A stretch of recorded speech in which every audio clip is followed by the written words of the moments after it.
Nous lisons au deuxième chapitre à partir du 15e verset. Sura ya pili 15. Donc, AG 2, verset 15. Hagai 2:15. Lisons au nom du Seigneur Jésus-Christ. Tusome katika jina la Yesu Kristo. Considérez donc attentivement ce qui s'est passé jusqu'à ce jour, avant qu'on eût mis pierre sur pierre au temple de l'Éternel. Na sasa ninawaomba ninyi, fikirini toka siku hii na nyuma, tangu bado lisipowekwa jiwe juu ya jiwe katika hekalu la Bwana. Alors, quand on venait à un tas de 20 mesures, il n'y en avait que 10. Quand on venait à la cuve pour puiser 50 mesures, il n'y en avait que 20. Tangu wakati ule wote, wakati mtu alipofika kwa fungu la vipimo 12, vilikuwa 10 tu. Continue. Wakati mtu alipofika kwa shinikizo kwa kuteka vyombo 15, vilikuwa 12 tu. Je vous ai frappé par la rouille, par la nielle et par la grêle. J'ai frappé tout le travail de vos mains. Malgré cela, vous n'êtes pas revenus à moi, dit l'Éternel. Niliwapiga ninyi kwa kutu na kwa ukungu na kazi zote za mikono yenu kwa mvua ya mawe. Hata hivi hamkugeuka kwangu, Bwana asema.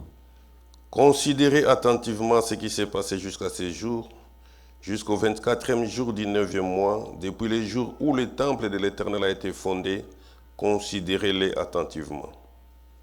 Fikirini, ninawaomba ninyi, tangu siku hii na nyuma, tangu siku ya 24 ya mwezi wa 9, tangu siku msingi wa hekalu la Bwana ulipowekwa, fikirini.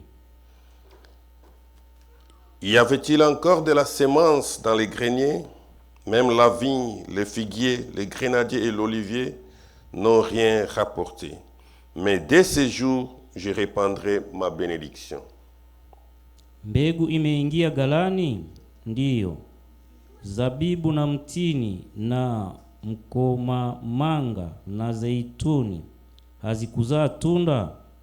Toka siku hii ya leo nitawabariki ninyi. Amen. Nous allons chanter puis nous allons prier. Tutaimba kisha tutaomba. Yesu nitazamishe msalaba wako, nisikusahau wewe na mauti yako. Musalaba, musalaba wako Bwana ni taraja yangu, hata nitakapo kwenda kupumzika kwako. Musalaba, musalaba wako Bwana ni taraja yangu, hata nitakapo kwenda kupumzika kwako. Nilitetemeka pale mimi mwenye dhambi, kwa mapendo na rehema ulinipokea. Musalaba, musalaba wako Bwana ni taraja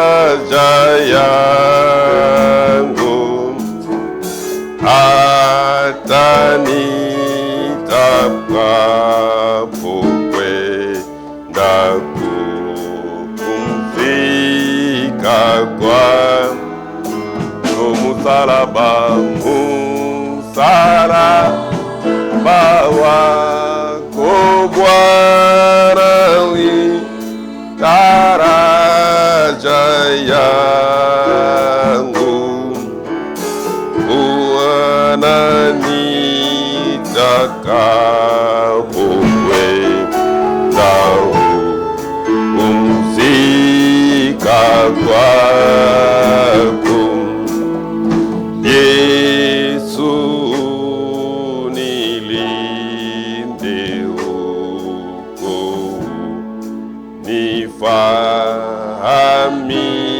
nifahamishe jinsi ulivyoshukuwa dhambi zangu zote.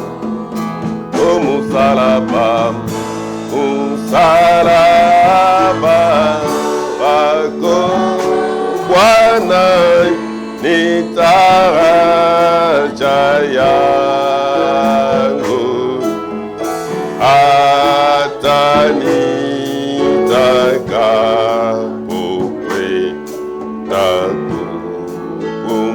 kupumzika kwako, msalaba, msalaba Bwana ni daraja yangu,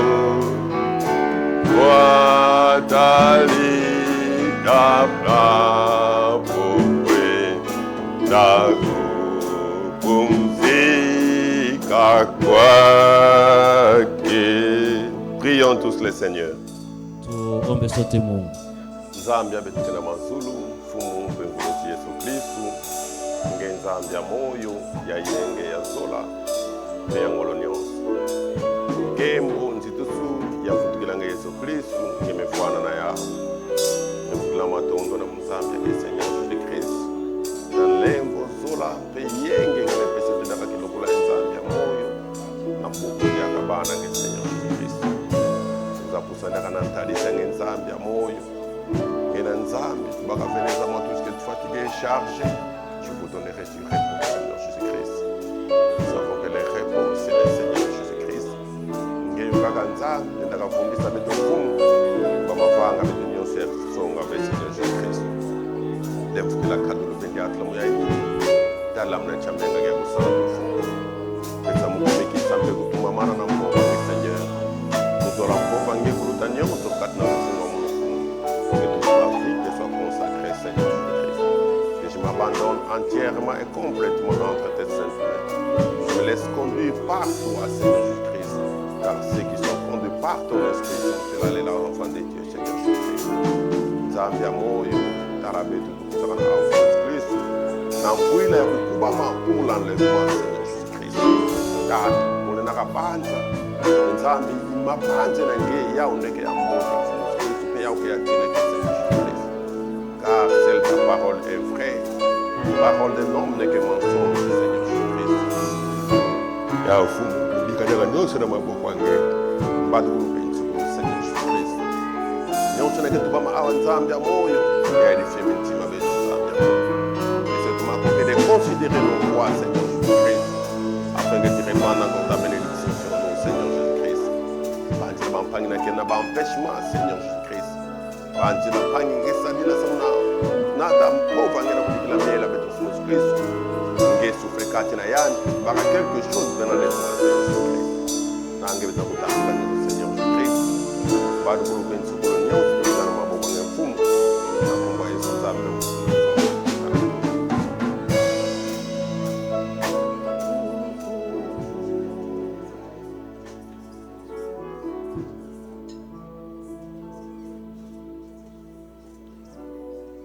Baba, katika jina la Yesu Kristo tunasema asante kwa tumetenda kwa ajili yetu toka asubuhi hadi jioni hii. Ni umetutunza, umetusimamia katika mengi. Tunasema jina lako lisifiwe. Asante tena Mungu, umetupatia muda wa kuingia katika mikono yako ili tukusikilize tena. Ni wewe una maneno ya kuleta uzima ndani ya maisha yetu. Saidia wapenda wote ambao wameingia. Jioni yote ya leo tuwe chini ya uongozi wako. Kubali kutuongoza mwanzo hadi mwisho. Ni katika jina la Yesu Kristo Bwana na Mwokozi wetu. Amen. Amen. De vous asseoir. Tutaka. Je vous salue encore une fois de plus dans les noms précédents de Saint Sauveur Jésus-Christ. Tunawasalimia tena katika jina tukufu la Yesu Kristo.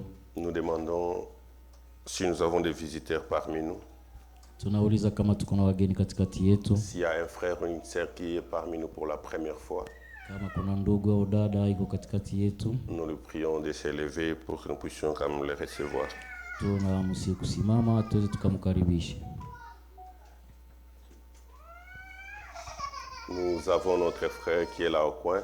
Tuna ndugu yetu iko hapa. Il va juste nous dire son nom et là où il vit si c'est possible. Atasema jina yake na mahali anaishi ikiwezekana. Amen. Il répond au nom de Shukuru. Il est congolais. Il vient de Washington. Il est venu visiter les frères Bahati. Que le Seigneur vous bénisse. Il est content d'être avec vous. Nous aussi nous sommes très contents de l'avoir parmi nous. Na wanashukuru kukuona katikati yetu. Merci, que Dieu vous bénisse. Bwana awabariki. Maintenant nous allons tous chanter pour la gloire de Dieu. Sote tutaimba kwa utukufu wa Mungu. Et après nous écoutons la parole de Dieu. Kisha tutasikia neno la Mungu.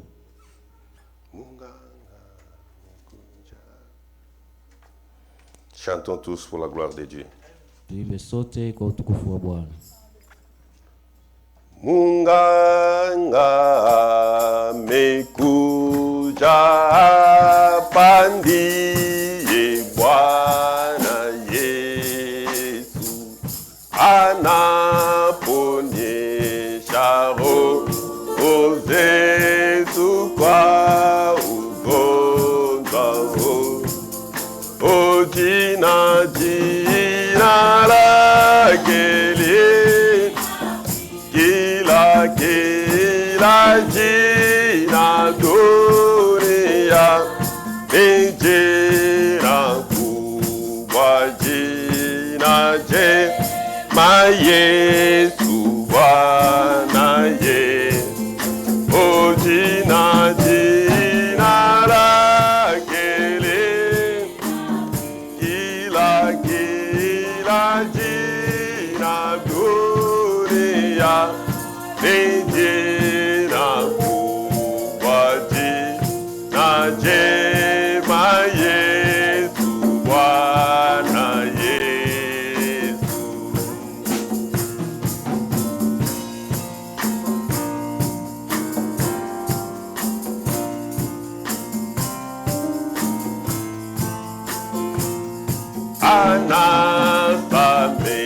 Anasameza vizetu Bwana tukiku,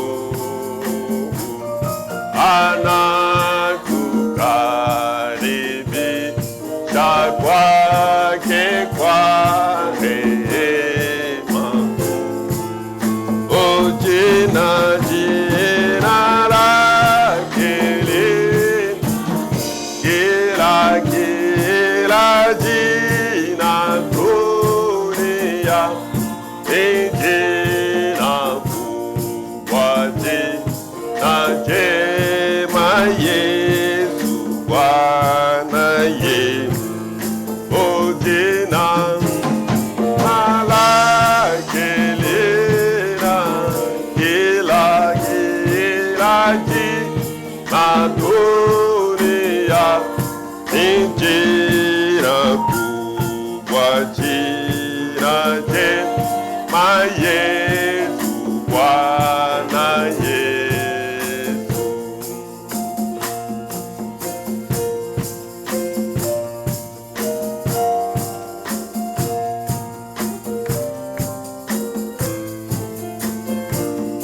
Wakati wa masikitiko anatufariji, akitukaribisha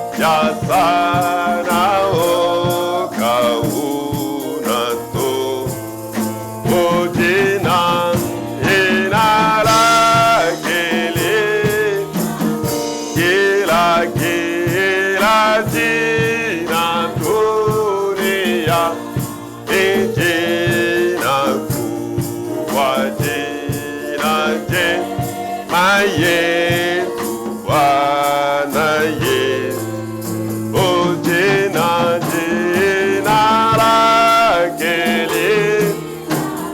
kila jina dunia ni jina kubwa, jina jema Yesu, Bwana Yesu. Watoto wanapenda sana jina lake Yesu, linawalinda kwa ubaya wakijaribi. Oh, jina lake kila jina dunia ni jina kubwa, jina jema Yesu, Bwana Yesu. Oh, jina lake kila jina dunia ni jina kubwa, jina jema Yesu, Bwana Yesu.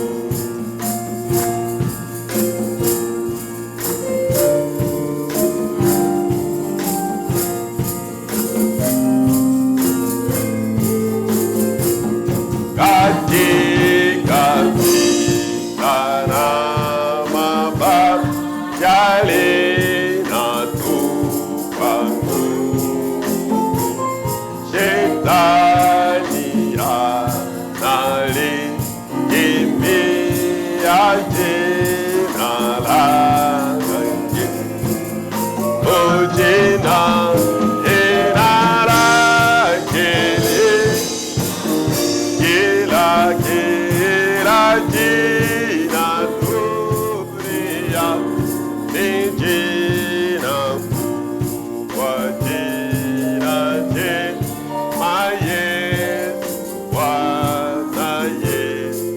Oh, jina lake kila jina dunia ni jina kubwa, jina jema Yesu, Bwana Yesu. Mbinguni kwa furaha kubwa tutaona Yesu, tutasahau tabu yote, tutakushukuru. Oh, jina lake kila jina dunia ni jina kubwa, jina jema Yesu, Bwana Yesu. Oh, jina lake kila na dunia ni jina kubwa, jina jema Yesu, Bwana Yesu. Comment ne pourrais-je te louer pour tout ce que tu as fait pour moi? Tu as toujours été mon secours. Chaque fois que les nuits combat au combat, comment ne pourrais-je te louer pour tout ce que tu as fait pour moi? Tu as toujours été mon secours. Chaque fois que l'ennemi combat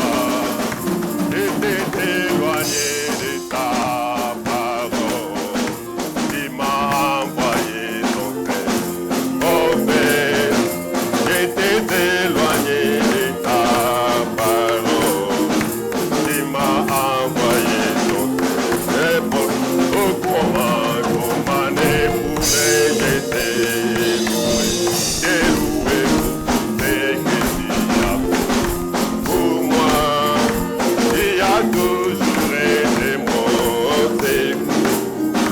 Chaque fois qu'elle est née, comment ne pourrais-je, oh, te louer, que tu as fait pour moi.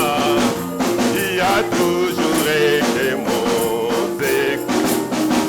Chaque fois qu'elle est née, combat, j'étais sans aucune consolation. Tu m'as rempli de ton Saint-Esprit, j'étais sans aucune consolation. Tu m'as rempli de ton Saint. Oh, comment ne pourrais-je te louer pour tout ce que tu as fait pour moi. Tu as toujours été mon secours.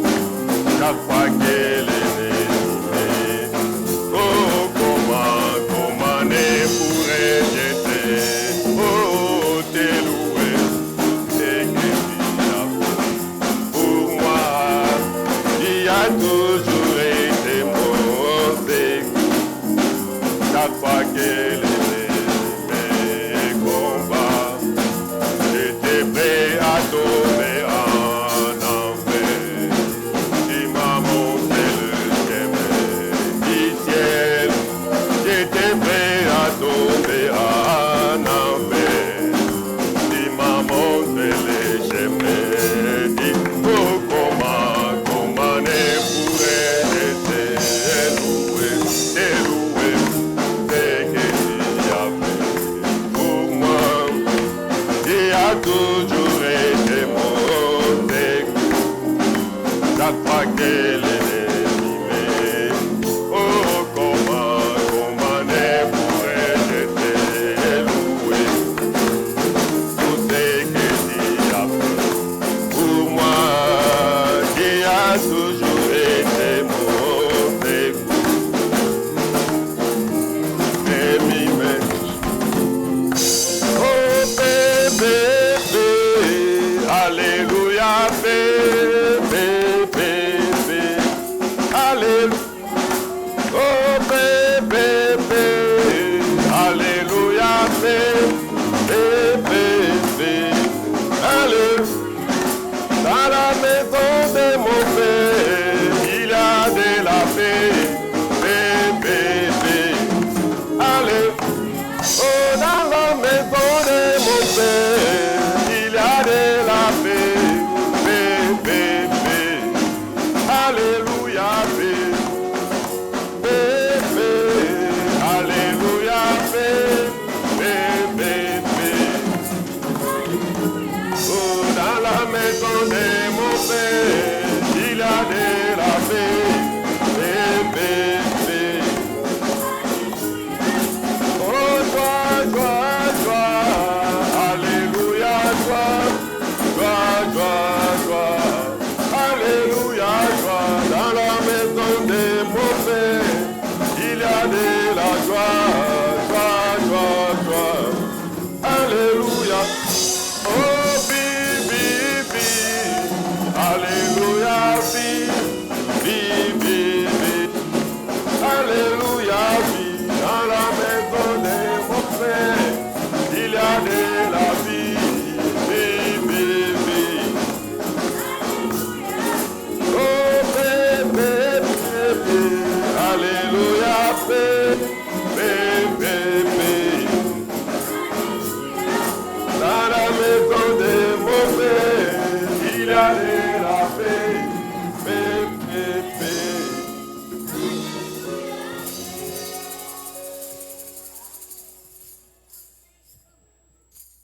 Que Dieu vous bénisse.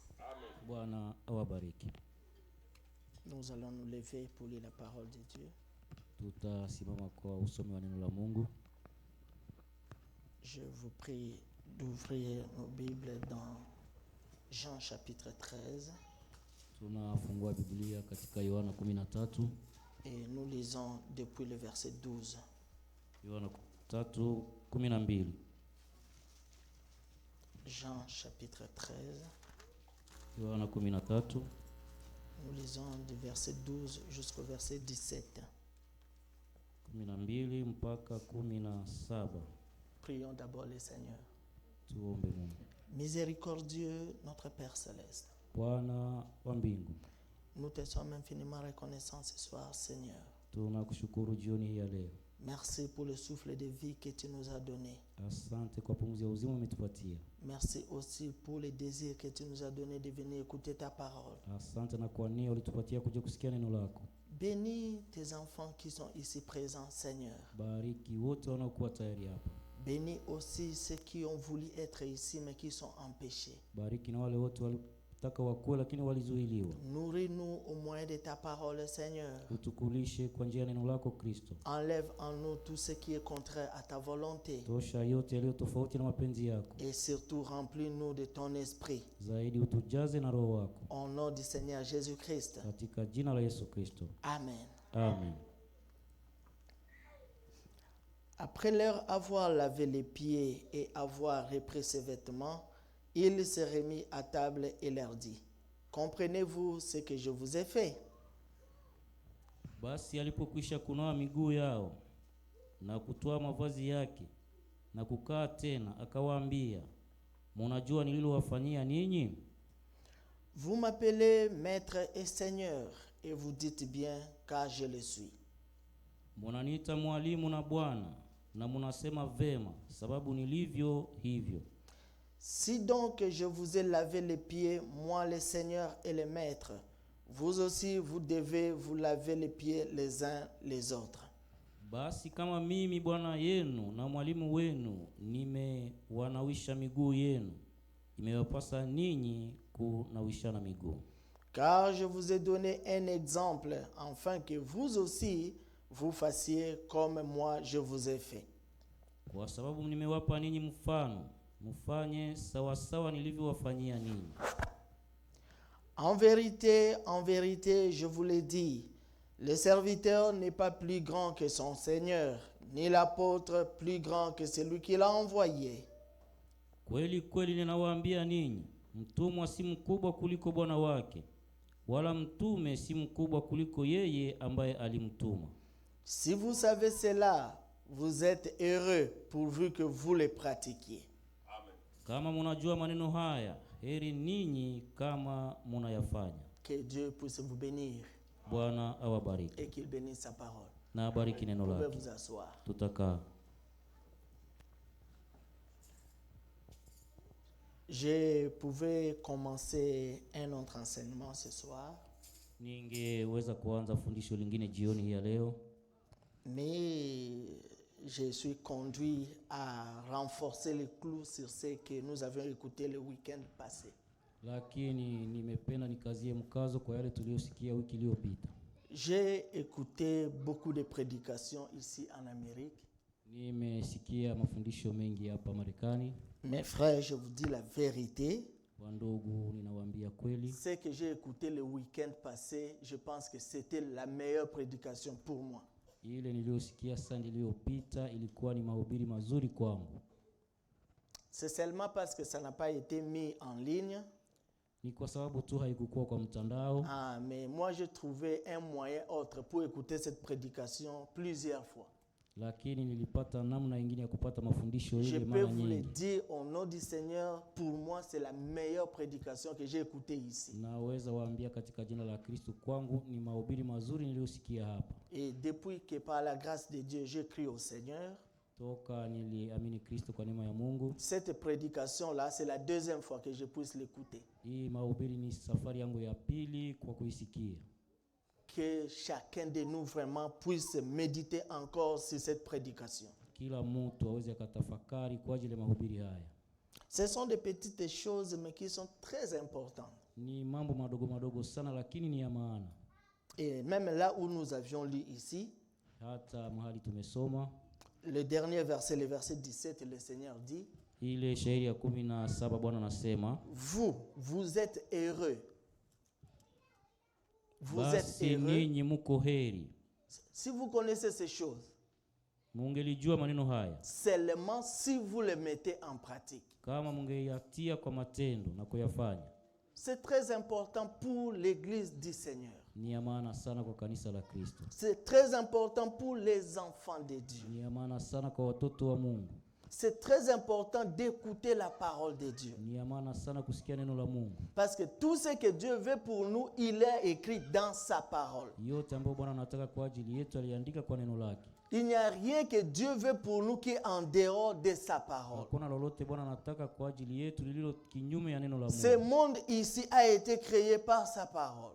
Ulimwengu uliumbwa kwa neno lake. Tout ce qui existe, existe par la parole. Yote yanayoishi yanaishi kwa neno lake. Même notre vie chrétienne, Hata maisha yetu ya elle doit Ukristo être taillée par la parole de Dieu. inapaswa chongwa kwa neno la Mungu. Maintenant, chaque enfant de Dieu, Kila mtoto wa Mungu il a un miroir. iko na kioo. Dans nos maisons, nous avons des miroirs. Ndani ya nyumba zetu tuna vioo. Même dans les deux toilettes, là, nous avons des miroirs. Hata kwa choo mbili tuna vioo. Si vous vous êtes pas miré le matin chez vous à la maison, Kama ukujiangalia nyumbani asubuhi, pour ceux qui ont déjà utilisé les toilettes cet après-midi ici, wenyewe wamekwisha ingia kwa toilette. je pense que vous vous êtes mis devant le miroir. Naamini ulijitia mbele ya kioo. Et la parole de Dieu, Na neno la Mungu c'est un miroir. ni kioo. Amen. Amen.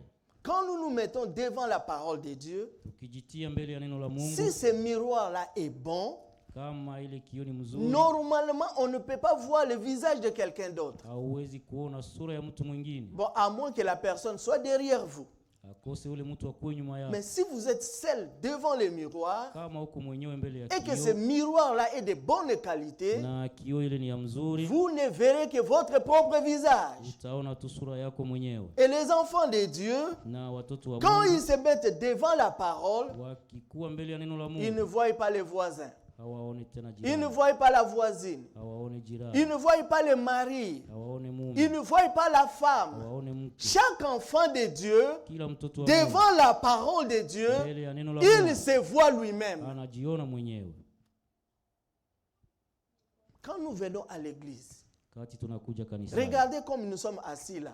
ona vile tunakaa. Il y a des mariés dans cette salle. Kuna walioana ndani Il y a ya des papas dans cette salle. kuna wababa ndani Il y a ya des chumba. mamans dans cette salle. Kuna wamama ndani ya Mais nyumba. regardez la façon dont nous sommes assis. Ona vile tunakaa. Ta femme est assise quelque part.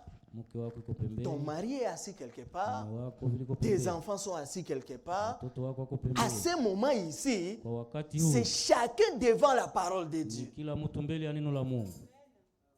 Et quand le Seigneur reviendra, Kati Kristo ça atakuja, ne sera pas l'histoire de la famille. haitakuwa habari ya Quand jamaa. le Seigneur reviendra, Kati Kristo ça atakuja, sera chacun devant le Seigneur lui-même. itakuwa kila mtu binafsi mbele ya Bwana. Maintenant, si nous connaissons cela, Kama tungelijua ile, si nous connaissons cela, kama tungelijua ile, faisons l'inventaire aujourd'hui. tufanye hesabu leo. Pour ceux qui ont fait le commerce, Wenye walifanya uchuruzi, bon, moi je n'ai jamais fait de commerce, mimi sijawahi fanya uchuruzi. mais à un moment donné de ma vie, j'ai travaillé dans une pharmacie. Kwa wakati mmoja nilitumika ndani ya duka la dawa. Je vendais pour quelqu'un. Niliujishia mtu. Et avant de commencer, Mbele ya kuanza, il dit on va faire l'inventaire. anasema tutafanya Frère, c'est la hesabu. période la plus difficile. Ni kipindi kigumu. Quand il faut faire l'inventaire, Kati wanafanya on hesabu, ferme les portes, on ferme les fenêtres. wanafunga milango na madirisha. Personne n'entre, personne ne sort. Kuna mtu anaingia na Et kutoka. on commence à compter toutes les marchandises qui sont dans les boutiques. Na wanaanza hesabu yote iliyo ndani. Le propriétaire de boutique va vous dire, Mwenye duka atakwambia, j'ai par exemple 100 boîtes de tomates ici. niko na bwate 100 ya tomati. Chez moi ici, je vends une boîte à $1. Hapa nauza bwate moja kwa dola Donc moja. quand tu vas me faire les rapports, Wakati utaleta ripoti, il faut que si tu as tout vendu, kama uliujisha yote, discussion exacte frère. ubishi hakuna. Donnez-moi $100 de la tomate. Nipe 100 ya tomati. Maintenant pour nous qui étions dans des pharmacies, Sisi ambao tulikuwa ndani ya duka on la dawa voyait des choses. tuliona mambo. Quelqu'un va venir, Mtu atakuja, quelqu'un que tu connais très bien. mtu unajua mzuri, Il dit, anasema en tout cas vraiment, si je ne continue pas mon traitement aujourd'hui, kama siendelee na dawa le leo traitement sera gâché. mambo itaharibika. Alors donnez-moi ce produit ici, Nipe dawa hii, qu'on puisse me donner. wanipatie. Je viendrai payer. Demain, à coup sûr, je viendrai payer. Nitakuja lipa kesho ikiwezekana. Après, il disparaît de la circulation. Kisha anapotea kabisa. Il ne vient plus. Harudi tena. Maintenant, toi qui es là, Wewe mwenye uko pale. toi qui es là, Wewe mwenye uko pale. si on doit venir faire Kama l'inventaire, wanakuja kufanya hesabu, il y aura des manquements. kutakuwa yaliyokosa. Il y aura des manquements. Kutakuwa yenye Tu limekosa. n'as pas volé. Haukuiba. Tu as aidé quelqu'un, Ulisaidia mtu, mais il n'a pas donné l'argent. lakini hakuleta Maintenant, pesa. si tu ne veux pas perdre ton travail, Vile hutaki kupoteza ce que kazi, tu dois faire, c'est quoi? utafanya Il nini? faut remettre l'argent Utarudisha pesa pale avant qu'on puisse faire l'inventaire. mbele wa kufanyia hesabu. Maintenant, quand le propriétaire de la pharmacie revient, Wakati mwenye duka la dawa atakuja, vous vous asseyez, unakaa, tu lui dis, tu unamwambia m'avais donné 100 plaquettes de paracétamol, umpatia paracetamol j'ai 100, vendu 10, niliuzisha 10, voyez le prix, angalia bei, voyez le montant, Angalia ton pesa. argent est là. pesa yako iko pale. Alors quand tout est en ordre, Yote kama il iko dit que tayari, tu as bien travaillé. unasema ulitumika mzuri. Maintenant, toi, tu es en train de vendre dans la pharmacie. Wewe uko unaisha ndani ya duka la dawa, On arrive à 9 heures, wanafika saa tu 3, achètes le boudin. unauza L'argent que tu as utilisé là, yote yenye ce n'est ulitumika, pas ton argent, haiko pesa yako, c'est l'argent d'autrui. ni pesa ya On mtu. arrive à 12 heures. Unafika saa Tu 6, achètes les poceaux avec le chicouan, tu manges. unauza vitu na kula, Ce n'est pas ton argent. haiko pesa Tu yako, dois remettre cela. utarudisha ile. Si tu ne remets pas, Kama haurudishi, quand on va faire l'inventaire, wakati watafanya tu hesabu, auras des problèmes. utakuwa na Et matatizo. pour nous, les enfants de Dieu, Wetu watoto wa Mungu, notre inventaire, c'est maintenant. hesabu yetu ni sasa. Nous nous mettons devant la parole de Dieu. Tunajitia mbele ya kioo ya Je Mungu. suis un mari. Niko Par mwanaume. rapport à ma femme, Kwa namna ya la mke Bible wangu, dit, Biblia inasema, Marie, Mwanaume. aimez vos femmes. penda Est-ce que wake vraiment zenu. par rapport à la parole de Hivi Dieu, kutokana na neno la je Mungu, suis en train d'obéir à la parole? ninatii neno la Mungu, C'est maintenant. hivi ni sasa. Je suis une femme. Niko mke. La parole dit, Neno linasema, femme, mwanamke, sois obéissante à ton mari. utii mume Et wako, cette obéissance-là Na kwa se utii. traduit par la soumission. iko juu ya en toutes kunyenyekea choses. kwa kila kitu. Maintenant, moi, je suis une femme. Niko Est-ce mwanamke. que j'obéis à la parole de Dieu? Kweli ninatii neno la Mungu. Je suis un enfant. Niko mtoto. La Bible dit aux enfants, Biblia inasema kwa watoto, enfants, mtoto, obéissez à vos parents tii wazazi comme au Seigneur. vile Kristo. Maintenant, je suis un enfant. Niko mtoto. Est-ce que par rapport à la parole, Kufuatana na je neno suis la en train Mungu, de faire ce que Dieu dit? ninafanya yale Mungu Toutes anasema. ces choses, Yale mambo ce n'est yote. pas quand le Seigneur Si viendra. wakati Kristo atakuja, Notre examen, examen c'est yetu aujourd'hui. ni leo.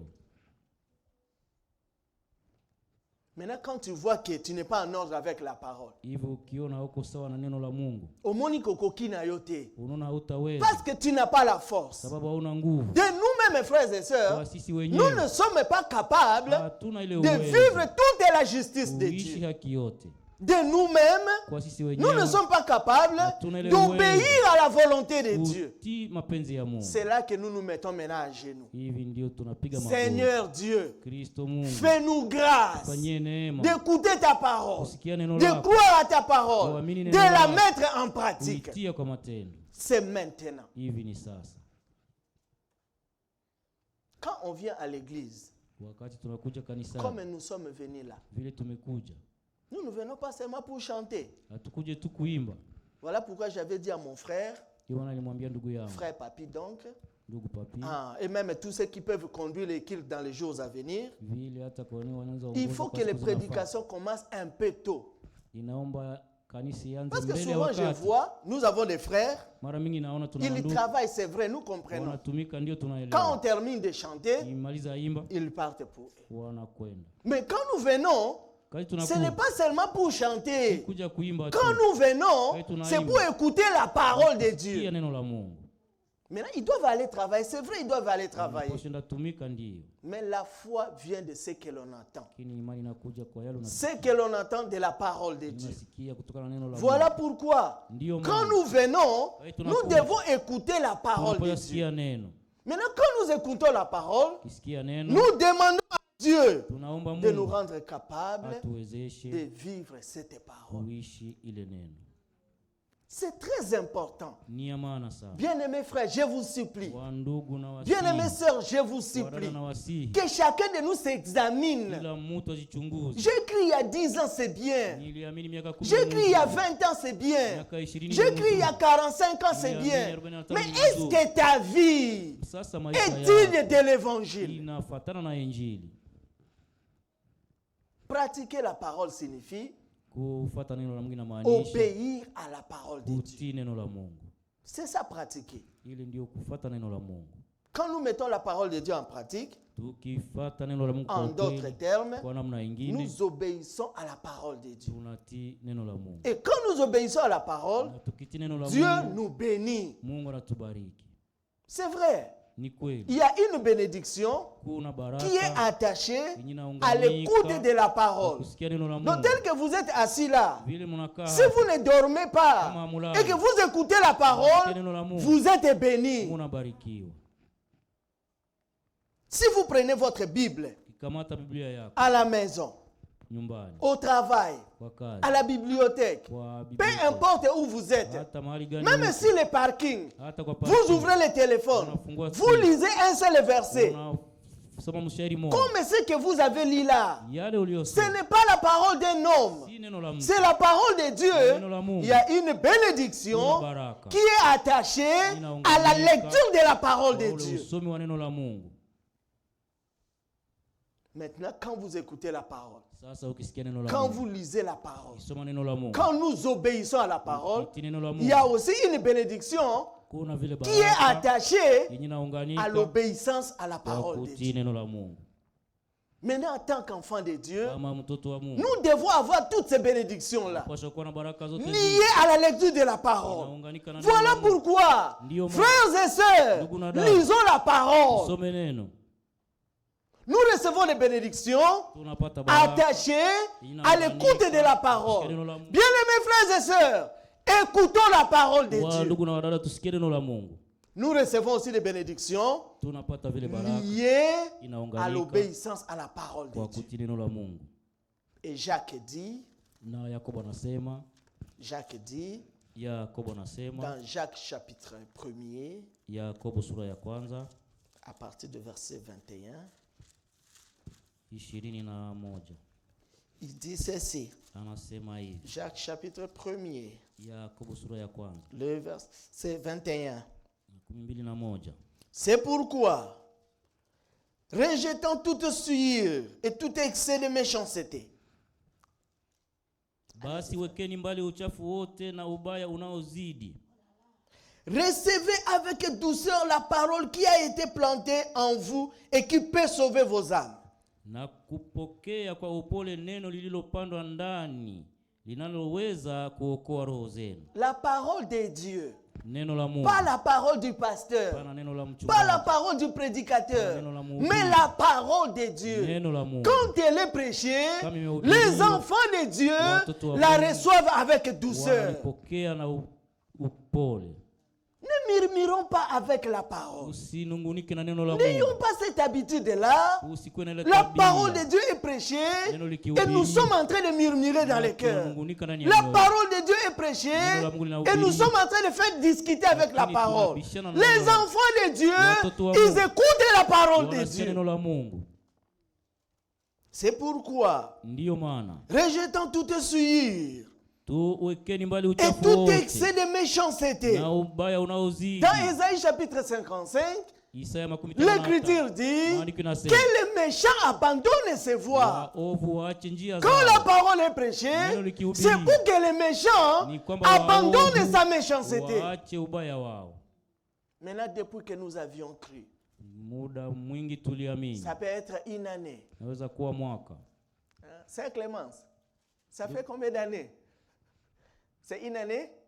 Ah, Ça peut Dada être anasema une ni mwaka année. mmoja ameamini. Ça peut être 2 ans. Inaweza kuwa miaka miwili. Ça peut être 5 ans. Inaweza kuwa miaka Ça mitano. peut être 10 Inaweza ans. kuwa miaka 10. Ça peut être 24 Inaweza ans. kuwa 24. Ça peut être 30 ans. Inaweza kuwa C'est 30. bien. Ni mzuri. C'est bien. Mzuri. Mais quand le Seigneur viendra, Wakati Kristo il ne va atakuja. pas poser la question, Hata uliza. frère, ça fait combien d'années tu as Ni cru? miaka mingapi uliamini? Non! Hapana. Même quand Paul était allé en Éphèse, Wakati Paulo alienda il n'avait pas posé la question, Hakuuliza. ça fait combien d'années vous êtes dans les Ni miaka messages? mingapi Mungu katika Quand ujumbe? Paul est allé en Éphèse, Paulo alienda il a Efeso. posé la question, Aliuliza. avez-vous reçu le Saint-Esprit Mulipokea Roho quand vous Mtakatifu avez cru? wakati muliamini. C'est ça la finalité. Ile ndio C'est kwa ça mwisho. le point culminant. Ile ndio kwa Quand nous mwisho. écoutons la parole, Sikia neno la la Mungu. finalité de toutes choses, Kwa mwisho ya mambo nous yote, devons recevoir le Saint-Esprit. tunapaswa pata Roho Maintenant, Mtakatifu. Dieu donne son Saint-Esprit Mungu anapana Roho à ceux qui Mtakatifu. croient à sa Wale parole wanaamini et neno qui lake. obéissent à Na sa wanatii parole. neno lake. Pas seulement aux gens qui écoutent. Hapana tu wanaosikia.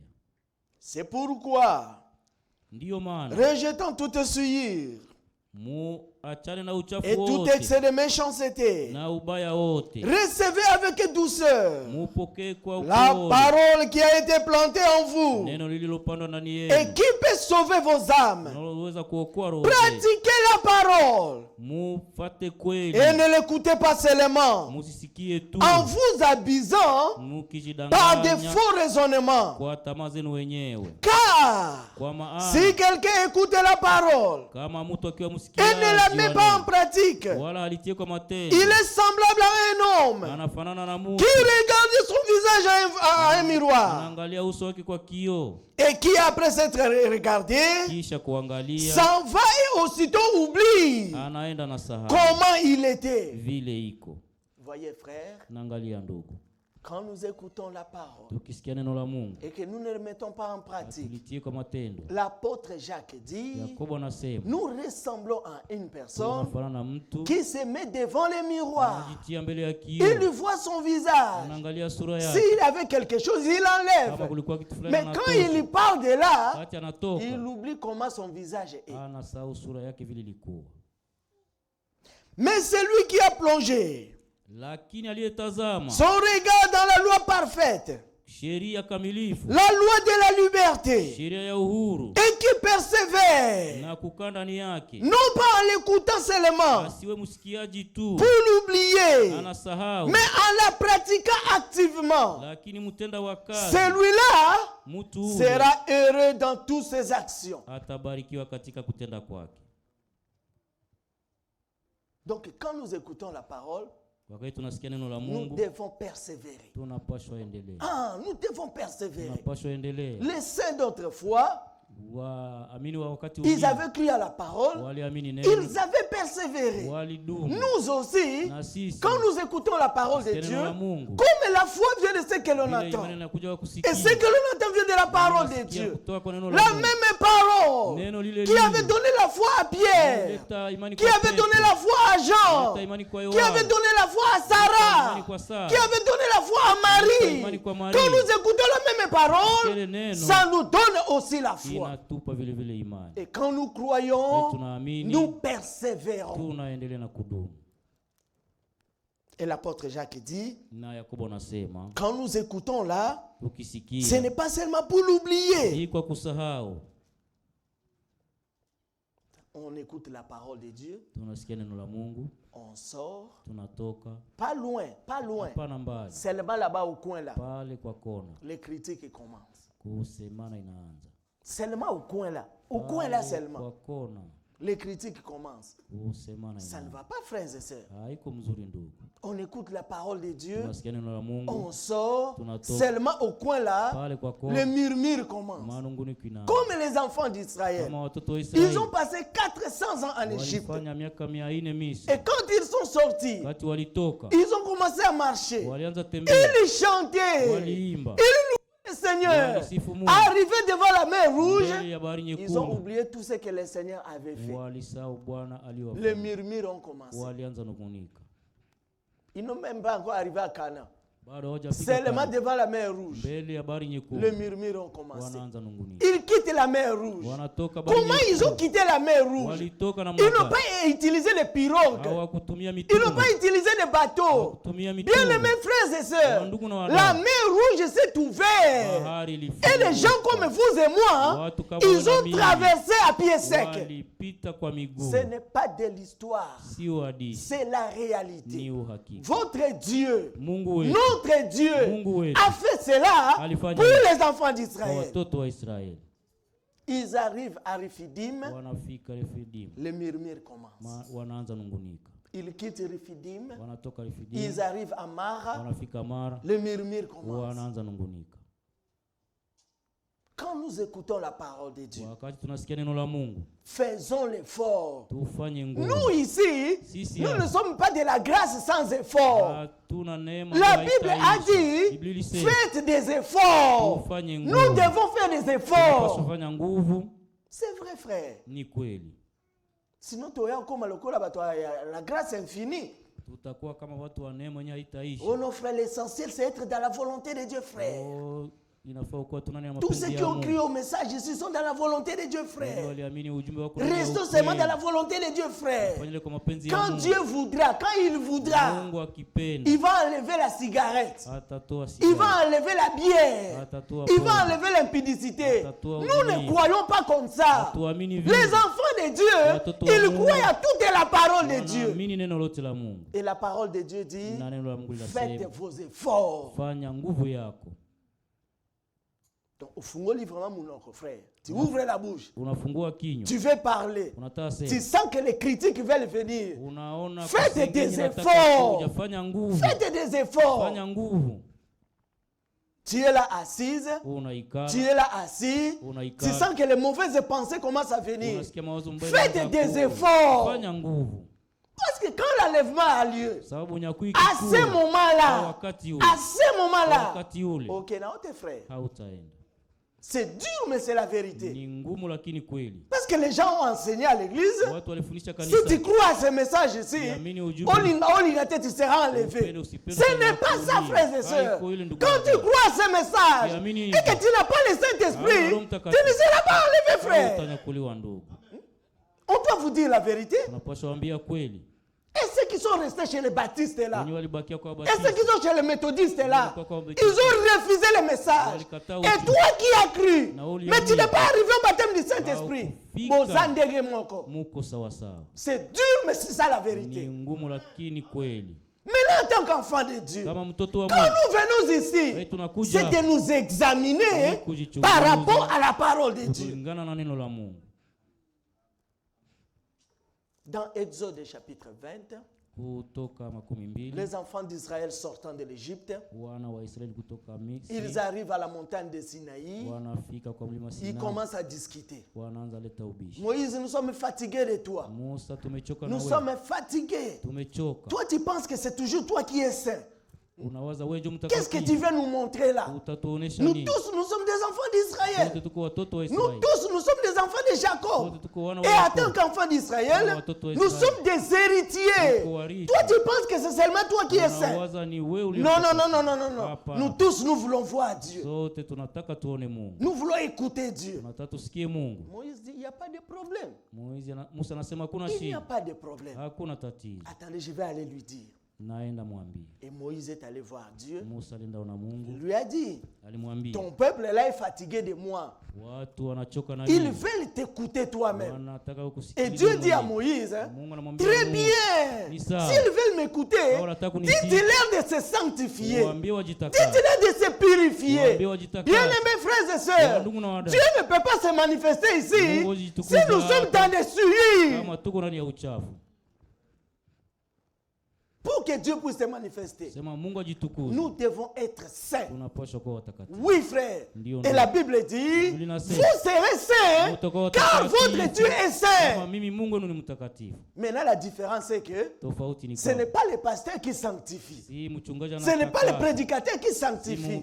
Notre sainteté à nous tous, c'est comme un linge essuyé devant Dieu. C'est Dieu qui nous sanctifie. C'est Dieu qui nous purifie. Et il le fait par sa parole. Et Moïse a dit à Dieu, ça va, dites-leur de se sanctifier. Après 3 jours, je viendrai. Dans 3 jours, je viendrai.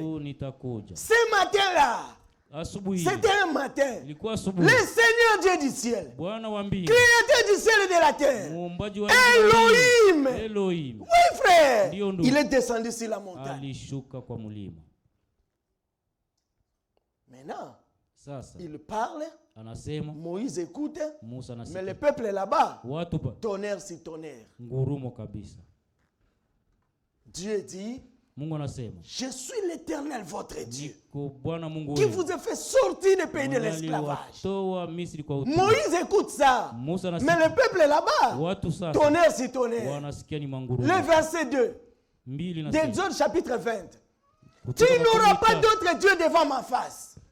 Moïse écoute ça, mais le peuple est là-bas, tonnerre sur tonnerre. Après, au verset 17 là-bas, verset 19, ils disent à Dieu, ils disent à Moïse, parle à Dieu. Parle à Dieu. Maintenant toi, tu vas nous rapporter les paroles de Dieu. Nous ne voulons plus l'écouter, parce que nous allons tous mourir. Depuis ce jour-là, Dieu utilise les hommes pour parler aux hommes. Maintenant toi tu veux seulement, tu as tes pasteurs que tu écoutes, tu as tes prédicateurs que tu écoutes. Tu vas passer à côté de ce que Dieu est en train de faire. Les gens aiment bien écouter ce que Dieu a fait hier. Écouter ce que Dieu va faire demain. Mais ce que Dieu est en train de faire aujourd'hui, les gens ne prêtent pas confiance. Et dans Exode chapitre 24, le verset 23, les enfants d'Israël, après avoir écouté tout ce que Moïse a écrit là, de la part de Dieu, Exode chapitre 24, le verset 3, les enfants d'Israël disent, nous allons faire tout ce que l'Éternel a dit. Donc ce n'est pas seulement écouter. Quand nous écoutons là, nous prenons la décision de faire ce que Dieu a dit. Prenons d'abord la décision de faire ce que Dieu a dit.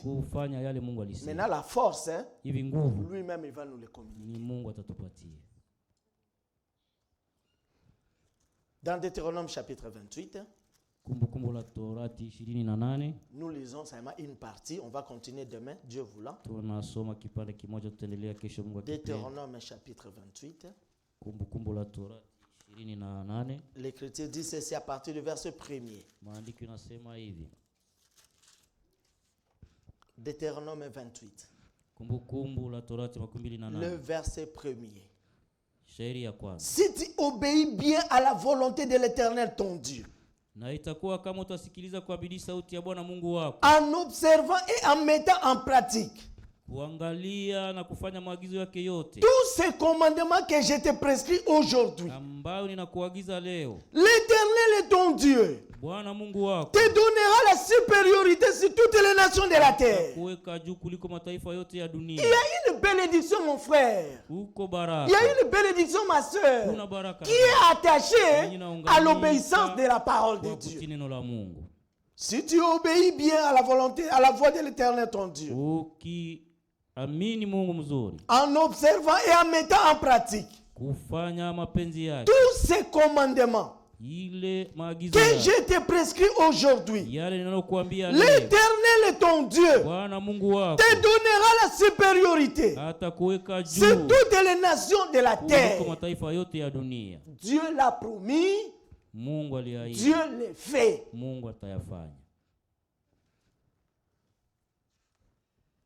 Voyons ce que lisons un conseil du prophète. Et puis on va prier le Seigneur.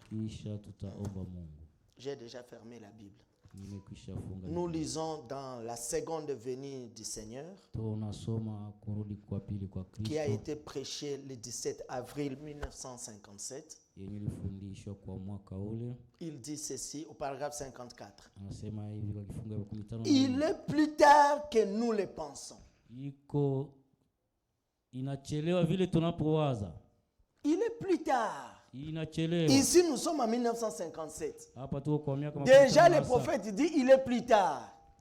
Maintenant, en 2026, que dirons-nous, mes frères?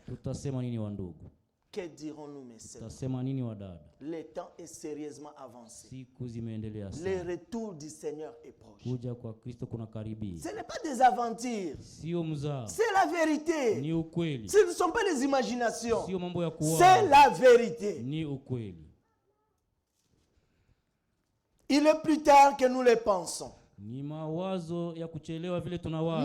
venons pas à l'église pour occuper un banc.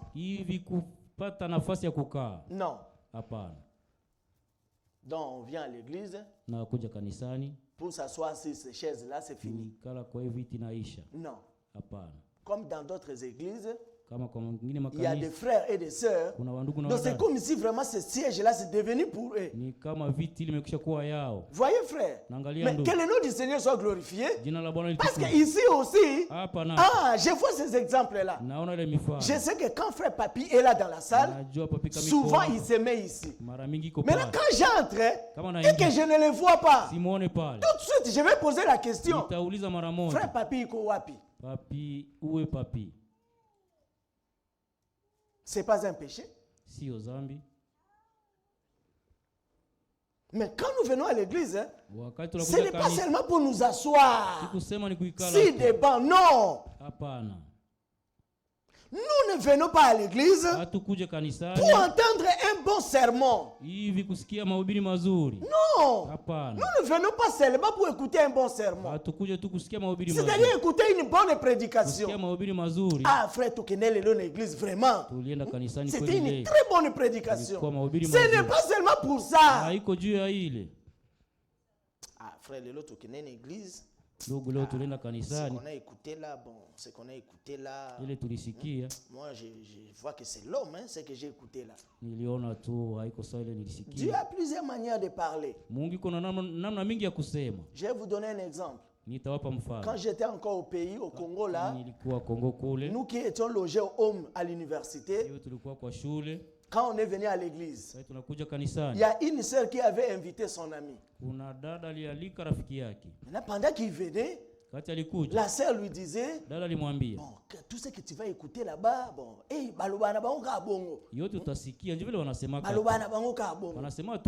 maintenant ils sont venus à l'église. Ce matin-là, c'était compliqué. Le prédicateur, lui, il tournait seulement autour des avortements.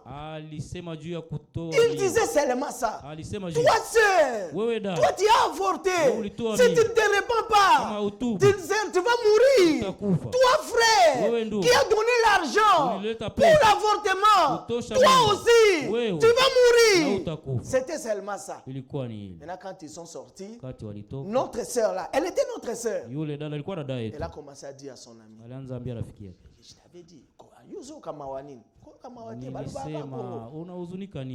il parle seulement comme ça. Nous on est habitués. Nous on est habitués. Frères et sœurs, ne vous habituez pas avec la parole. C'est un piège. Vous venez là, vous êtes déjà habitué avec la parole. Maintenant la sœur dit, celle qui n'était pas notre sœur là, elle dit, non, tout ce qu'on a prêché là, c'est comme si elle me parlait à moi, parce que c'est vraiment ça ma vie, Donc prochainement quand je vais venir là, c'est parce qu'aujourd'hui je suis indisposé. Prochainement quand je vais venir, on doit me baptiser. Parce que tout ce qu'on a dit aujourd'hui, c'est moi. Donc toi tu peux dire que la prédication là c'est un homme, ça ne te concerne pas, mais ça concerne quelqu'un quelque part. Humilions-nous devant la parole de Dieu. Tunyenyekee mbele ya neno la Mungu. Maintenant, lisons pour terminer. Tusome kwa Il est plus tard que nous le pensons. Iko tofauti tunavyowazia. Nous ne venons pas à l'église pour occuper un banc. Hatukuje kanisani kukamata viti. Nous ne venons pas à l'église pour attendre un bon serment. Hatukuje kusikia mahubiri mazuri. Ni pour entendre une bonne musique. Au kusikia nyimbo nzuri. Toutes ces choses-là Mambo yote ile ont leur place. iko na nafasi yake. Mais ce que nous ferons de mieux Yenye tunapenda en venant à l'église, kuja kanisani c'est de nous examiner hivi ni kujichunguza vis-à-vis de Dieu kwa neno la Mungu concernant le salut de nos âmes. kufuatana na wokovu. Car le jour de la rédemption est Sababu proche. siku ya ukombozi inakaribia. Amen. Amen. Quand nous venons à l'église, Tunakuja kanisani c'est pour que nous puissions nous examiner. kusema tujichunguze. Et quand la parole est prêchée, Neno linahubiri. ouvrons nos cœurs. Fungua mioyo Laissons yetu. la parole Acha entrer. neno liingie. Et que ça puisse prendre de la place dans nos Mpate cœurs. nafasi ndani ya mioyo yetu. Le terrain peut être mauvais. Uwanja inaweza kuwa mbaya. Le terrain peut être mauvais. Uwanja inaweza kuwa Ou mbaya. non, le bon exemple, le terrain peut être bon. Uwanja inaweza kuwa mzuri. Le problème, Tatizo c'est la sémence. ni mbegu. Le problème, c'est la sémence. Tatizo ni mbegu. Si le terrain est bon Uwanja kama ni et que mzuri, la sémence n'est pas bonne, mbegu kama sio mzuri, ça ne donnera rien. haitatoa lolote. Voilà pourquoi, frères et sœurs, Ndio maana wa ndugu, ne prenons pas la parole du pasteur. tusikamate neno la Ne mchungaji. prenons pas la parole du prédicateur. Tusikamate neno la mchungaji. Prenons la parole de Dieu. Tukamate neno la Car Mungu. la parole de Dieu, Sababu neno la Mungu elle est une sémence. ni mbegu. Et comme c'est une sémence, Kama ni mbegu, elle produira itazaa ce qu'elle dit devoir produire. yenye itapashwa zaa. Dans Jean chapitre 1er, Yohana, la parole là, c'est Dieu. neno lile ni Mungu. Et si cette parole-là est une sémence, Na neno lile kama ni quand vous mbegu, l'acceptez dans votre cœur, ukilikubali ndani ça ya moyo wako, produira la vie de Dieu. itazaa uzima wa Mungu. Que Dieu puisse nous bénir Bwana atubariki au nom de Jésus-Christ. katika jina la Kristo. Amen. Amen. Lèvons-nous. Tusimame. Je l'aime,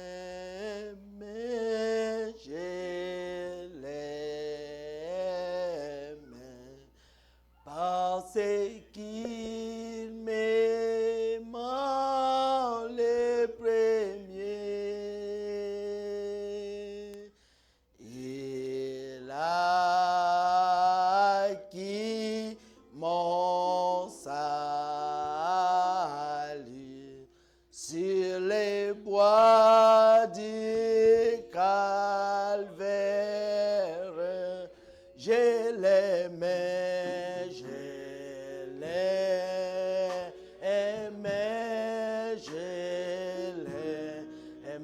Jésus, parce qu'il m'aima le premier, il a acquis mon salut sur les bois du calvaire. Nalingi,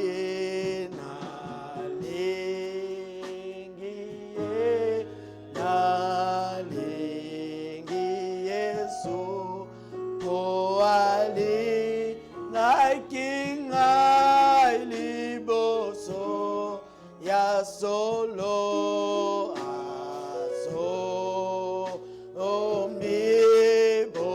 ombibomo nangai ekolo na ekolo.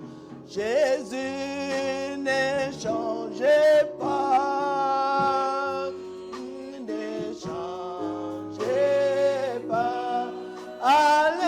Alléluia, Jésus ne changeait pas. Oui, il est toujours le même.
Chantons Alléluia.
Dieu, notre Père céleste,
Accorde-nous ta miséricorde.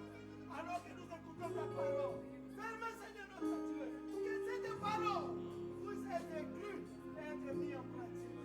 Seigneur notre Père, la force pour mettre ta parole en pratique, c'est dans le sang de Jésus-Christ. La force pour vivre ta parole, c'est dans le sang de Jésus-Christ. La force pour prier, c'est dans le sang de Jésus-Christ. La force pour nous repentir, c'est dans le sang de Jésus-Christ. Donne-nous la force, Seigneur, qui est dans ton sang, que tu as versé ces jours-là à Golgotha. Assiste-nous, Seigneur. Soutiens-nous, Seigneur. Oh Dieu, nous abandonnons entre tes mains. Tu nous connais plus que nous-mêmes. Tu connais nos pensées.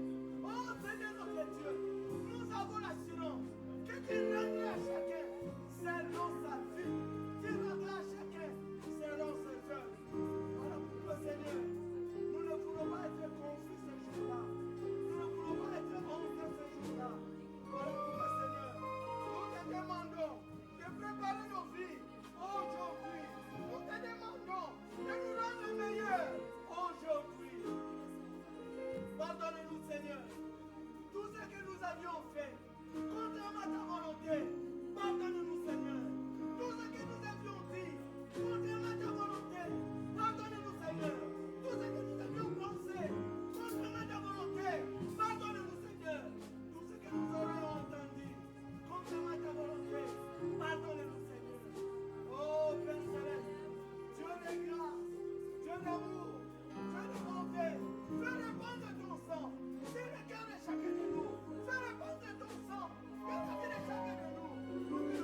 Ne nous délaisse pas, Seigneur. Nous savons que tu nous conduis sur les bons chemins. Nous savons les chemins que tu es en train de nous conduire. Si nous suivons fidèlement ce que tu es en train de nous dire, nous arriverons au fort. Encore de ta grâce, encore de ta miséricorde, d'être fidèle à toi. Oh Dieu, la fidélité, c'est toi qui l'imprimes dans la vie de chacun de nous. Rends-nous fidèles à ta parole. Au nom de Jésus-Christ, notre Seigneur. Nous allons prier le Seigneur. Tutaomba Mungu. Remettons tous les problèmes que nous avons entre les mains de Dieu. Kutia matatizo tunakuwa katika mikono ya Mungu. Que ça soit dans nos vies personnelles. Hata kwa maisha yetu Que binafsi. ça soit dans nos familles. Hata katika jamaa zetu. Que ça soit dans notre foyer. Hata ndani ya foyer zetu. Que le Seigneur puisse agir. Bwana atende. Qu'il puisse accorder la solution. Alete suluhisho. Que tous ceux qui sont malades. Walio wagonjwa. Qui sont sérieusement malades. Walio wagonjwa kweli. Et qui ont besoin de la délivrance, de la guérison. Wanataka uponyaji. Que le Seigneur puisse guérir. Bwana aponye. Que ceux qui se sentent faibles. Wanajisikia udhaifu. Aussi bien physiquement que spirituellement. Kimwili kama vile kiroho. Qu'il puisse allaiter le maman de El Shaddai. Et qu'il puisse être fortifié. Au nom de Jésus-Christ. Élevons nos voix et prions le Seigneur.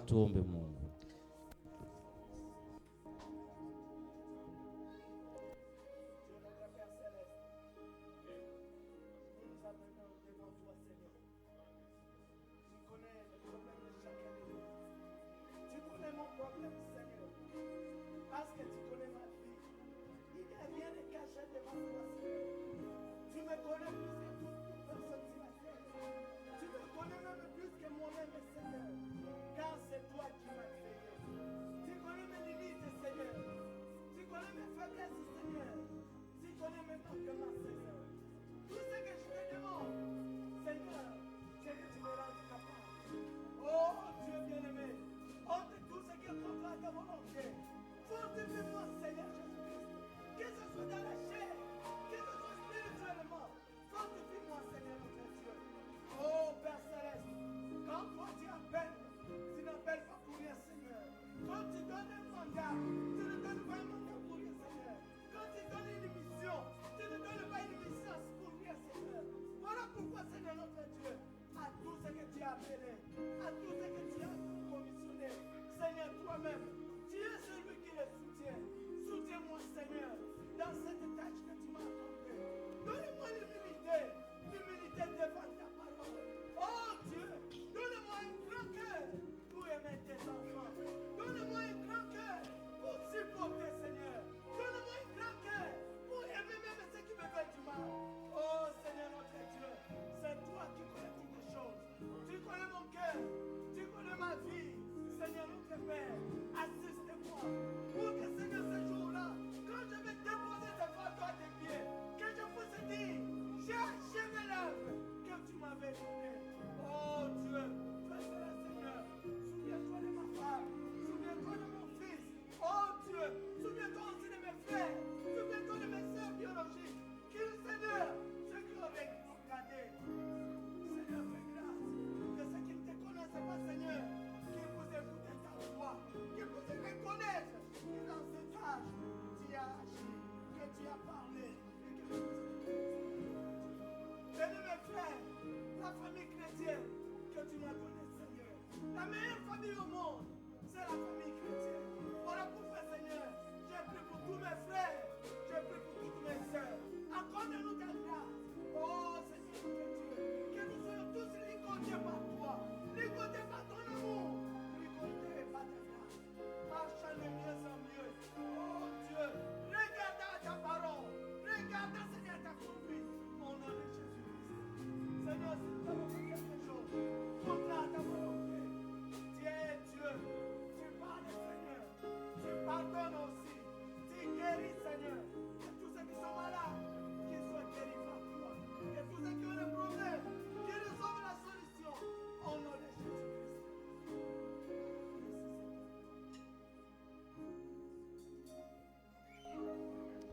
Nous allons encore prier. Tutaendelea kuomba. Remettons tous nos frères et sœurs qui ont des dossiers à l'immigration entre les mains de Dieu. Que Dieu puisse les protéger. Que Dieu puisse les garder. Il a permis qu'ils puissent arriver dans ce pays par la voie par laquelle ils sont arrivés. Que le Seigneur puisse faire grâce. Que leur dossier puisse aboutir. Toutefois que sa volonté soit faite. Que nos frères qui ont des rendez-vous, que le Seigneur puisse être avec eux. Nous allons aussi remettre tous les pays qui sont en guerre entre les mains de Dieu. Que le Seigneur puisse protéger toutes les parties qui sont agitées par la guerre, agitées par les catastrophes naturelles. Que le Seigneur puisse protéger les siens. Les frères de Goma, certains ont appelé, d'autres ont écrit à la guerre qui sévit à cette partie du pays. Il y a encore l'épidémie d'Ebola qui a encore commencé. Et il y a des assemblées qui ne se réunissent plus à cause de cette épidémie. Que le Seigneur puisse faire grâce, qu'il puisse protéger nos frères, qu'il puisse protéger nos sœurs. Au nom du Seigneur Jésus-Christ, prions le Seigneur.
On se prie avec foi.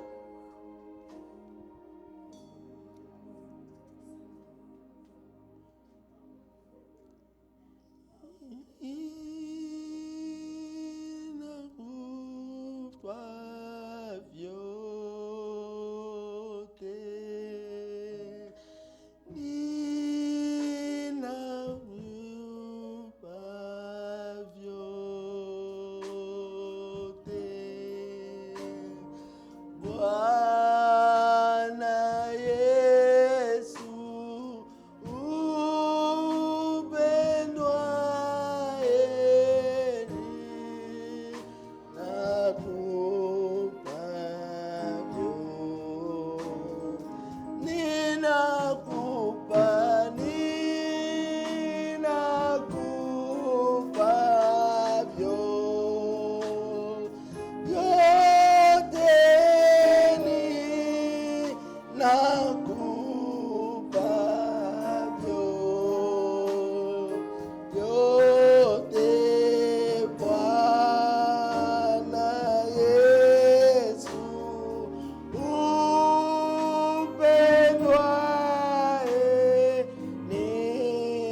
Bien-aimé Père Céleste, Bwana mpendwa Baba wa mbingu, Dieu du ciel et de la terre, Mungu wa mbingu na dunia, que ton nom soit loué, Seigneur. jina lako litukuzwe Kristo, Que ton nom soit glorifié. jina lako lisifiwe. Tu es l'unique véritable Dieu qui existe. Wewe ni Mungu wa kweli unayeishi. Avant toi, il n'y avait aucun Dieu. Kabla yako hakuna Mungu mwingine, Après toi, il n'y en aura aucun. na baada yako hakutakuwa mwingine. Et tu es ce Dieu en qui nous avions cru, Seigneur. Nani wewe Mungu ambaye tuliamini. Tu avais dit à William Branham, Ulimwambia William Branham, partout où cette parole sera prêchée, mahali pote injili itahubiriwa dans sa simplicité et dans sa pureté, kwa uhuru na kwa tu utakatifu, vas te manifester. utajitukuza. Seigneur, prouve que tu es vivant. Bwana, hakikisha kama uko C'est vrai, hai. tu étais mort, Kweli ulikufa mais tu es ressuscité na ukafufuka et tu vis pour na toujours. unaishi milele. Manifeste-toi, Seigneur, Jitukuze Kristo pour que ton peuple ili reconnaisse watu wako que wajue tu es vivant. unaishi, Que ton peuple reconnaisse watu wako que tu wajue es présent. vile uko hai Que ton peuple tayari. reconnaisse Vile watu wako que tu wajue agis. unatenda. Manifeste-toi, Seigneur notre Ujitukuze Dieu. Kristo. Nous avons beaucoup prêché, Seigneur. Tumehubiri mingi, Nous avons beaucoup parlé, Seigneur. tumesema mingi. Maintenant, c'est le temps. Hivi ni Nous wakati voulons nous taire, Seigneur. tunataka Et nous voulons que tu te manifestes. tunataka kujitukuza. Prouvons, Seigneur, Kweli que cette parole hii neno est la ni vérité. kweli. Seigneur notre Dieu, Kristo Mungu wetu, où es-tu, Seigneur? uko wapi? Où es-tu, Seigneur? Uko wapi? Où es-tu, Seigneur? Uko wapi Kristo? Où es-tu, Seigneur? Uko wapi Kristo? Où es-tu, Uko Seigneur? wapi Kristo? Tu es dans ta parole. Uko ndani ya neno Et lako. nous qui avons crié à ta parole, Wote walioamini c'est que neno nous avons Dieu. Mungu, Maintenant, manifeste-toi ujitukuze, que nous sommes différents. tuwe tofauti. Tu avais promis Uliahidi que l'heure viendra. wakati Tu utakuja, manifesteras utajitukuza. la différence Uta- entre ce qui t'appartient Wanakuwa et ce qui ne t'appartient pas. Wanakuwa. Tu manifesteras Utajitukuza. la différence Kwa utofauti. entre ce qui te servent Wenye et wanakutumikia. ce qui ne te na servent wenye pas. wakutumikia. Seigneur, nous voulons voir cette différence. Tunataka tuone utofauti, Différence, Seigneur, utofauti prouvant que tu es Dieu vile uko Mungu et que tu ne changes pas. na haubadiliki. Le même Dieu qui était avec les Mungu prophètes, yule alikuwa na nabii, le même Dieu qui était avec les Mungu yule apôtres, alikuwa na mitume, le même Dieu qui était avec Yule Branham, alikuwa- le même Dieu qui agit avec Ival de France, Mungu alifanya c'est le même Dieu qui agit Yule ici. Mungu anatenda. Maintenant, manifeste-toi, Seigneur. Ujitukuze Kristo. Oh Dieu,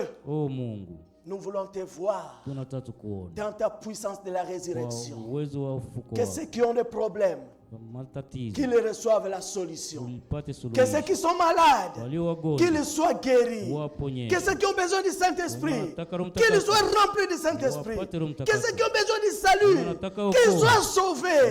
Que ceux qui ont besoin du travail, Wanataka qu'ils kazi. trouvent le travail. Wapate Que kazi. ceux qui veulent le mariage, Wanataka qu'ils mariage. obtiennent le mariage. Wapate Au nom de katika Jésus-Christ. jina la Kristo.